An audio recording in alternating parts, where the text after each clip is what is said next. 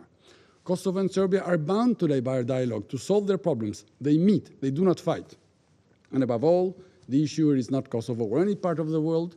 It's Russia's aggression, Russia's crimes, Russia's territory grab to the detriment of its neighbor. We will not be misled. I thank you.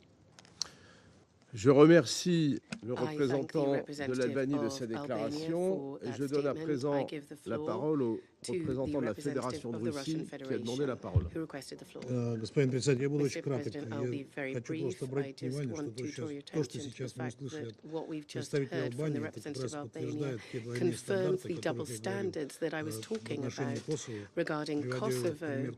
I gave an example as to how our Western colleagues dealt with Kosovo, those people who are calling on us to treat the referenda that are taking place in the territory that we're talking about. They're calling for a completely different approach here. Thank you. Je remercie le représentant de la Fédération de Russie de cette déclaration. Il n'y a plus d'autres oratrices ou orateurs inscrits sur la liste. La séance est levée. The meeting is adjourned.